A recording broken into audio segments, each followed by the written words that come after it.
The use of personalization technology has skyrocketed in recent years, and based on research collected in the recent edition of Meetings Outlook, sponsored by MGM Resorts International, we're specifically seeing 6 leading tech tools being used in the meeting space today. As highlighted in this issue of The Meeting Professional, the 6 tech tools include virtual reality, augmented reality, facial recognition, radio frequency identification, automated registration, and beacons. So, how do you, the event planner, put these to use effectively within your meetings without distracting from the overall attendee experience? Well, lucky for us, we have not one, but 2 key individuals that are up close and personal to this research. I want to welcome Bill Vogley with Association Insights and Elaine Pofelt, writer of Meetings Outlook. Bill, let's start with you. You get a first-hand look at the data since you actually conduct the research within Meetings Outlook. Overall, we're seeing that event professionals are more receptive to technology. Did any of the data surprise you? A little bit. In the past, what we've had is a sometimes resistance to technology and advancements in technology because it's complicated and expensive. But with some of the newer technologies that are coming online, there seems to be a better reception to it. I'm not sure if it's because it's gotten easier or less expensive or both, but I suspect that some of it may have to do with changing demographics. As people born in the 80s and 90s are now in senior management positions, I think we're seeing a somewhat greater willingness to accept some new technologies or new ideas that technology can bring to the table. So it's probably several different things going on at once. It's probably changing demographics, improved technology, and lowering prices all at the same time. With so much noise in the world and so many technologies to choose from, the decisions can be overwhelming to try to figure out what tech works and what tech is disruptive to your meeting. So how do you recommend planners narrow down their options for their different attendee demographics? That's a very good and very difficult question because the landscape's changing very quickly. So what was maybe difficult and expensive 2 years ago may now be mainstream. And as a result, the landscape, depending on what industry you're in and what size meetings you're responsible for, either as a supplier or a planner, I think it's a real good practice to keep up with your network. I think it's really important to keep up with other members or of MPI, planners, suppliers, whoever it may be, that can provide you with their experiences of what they've heard in the wind, what they've possibly been thinking about using, and to share that because information is coming from a lot of different places. And if you're in a specific industry sector and have events of a certain size, there may be a set of answers that's really well suited for you that can best be found among your peers. So Elaine, it's really all about sharing success stories among peers to see what works and what doesn't. So based on your reporting, you actually shared a lot of stories within the Meetings Outlook that you were able to speak with planners about. So what was an example of personalization technology being put to use that actually benefited attendees? I think personalization technology enhances the face-to-face experience by making networking easier. In one example that I wrote about in the Meetings Outlook, an attorney who partnered with a co-working space held a networking meeting, and they used a badging technology that identified people in the room who had similar interests, and when they came close to one another, their initials would pop up. So that would open the door to a conversation, and the attorney who ran the meeting felt that the meeting went very well because of that. It really was a nice icebreaker. So I think if it's used in those ways, it can really be a social glue that brings people together.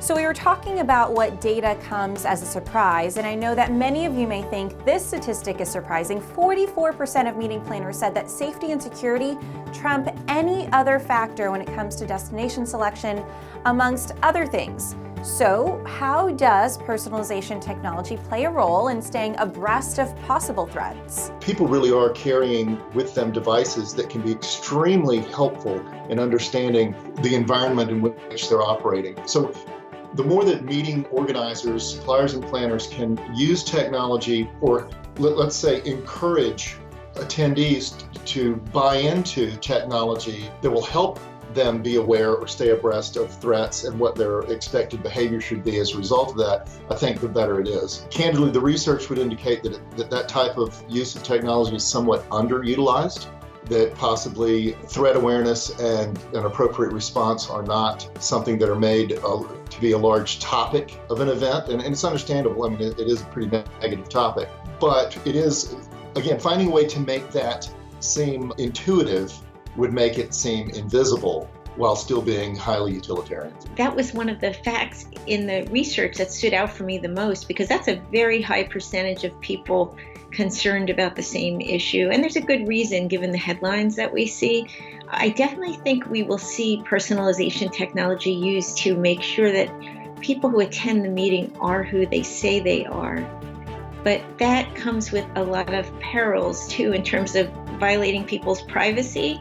So I think meeting professionals will be on the front lines of determining where the line is between gathering the information they need and gathering too much information that might be resented by the attendees at the meeting. And that is a legitimate concern. On one hand, we're trying to use technology to stay ahead of possible threats. On the other hand, we're collecting a lot of information from attendees.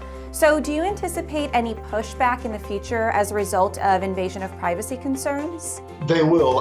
I believe that they will get that pushback sooner rather than later, and I think the pushback will decline as time goes on, because as the attendee age becomes younger, we're finding that there are significant demographic differences between demographics as it relates to adoption of technology that will collect data about you. And what we're seeing is that the two factors that seem to most impact willingness to have data collected about you are age, meaning that the older you are, the less likely you are to want to have that data collected, and professional position. In other words, the higher level of responsibility you have to an organization, we see that the less willing they are to have data collected about them, individuals. So we are finding, again, people that were born in the 80s and 90s who are now going into senior or executive positions who are actually turning off their phones more often.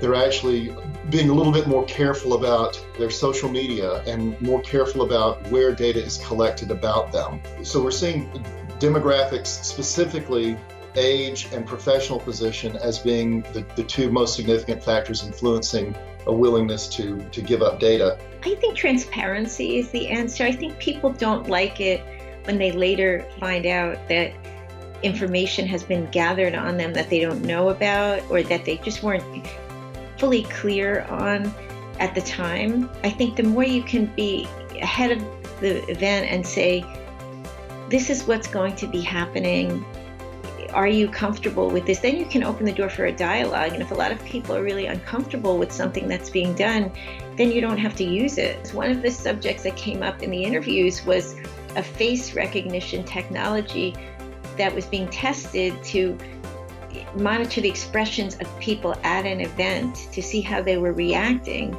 and see if they were angry, for instance. So you can imagine at a political rally, someone might have an angry expression on their face. Does that mean they should be removed from the meeting because they're a danger to others? Or does it mean they're angry at their spouse because of an argument at breakfast? And you don't know what the reason is. And so it opens a can of worms in terms of invading people's privacy, because we don't know that all these technologies are expert at reading what is really going on. Some really fascinating information and dialogue. Thank you both for your time and insight. And thank you for tuning in to MPI TV. For a full look at all of the research collected in Meetings Outlook, sponsored by MGM Resorts International, be sure to check out the entire story in The Meeting Professional.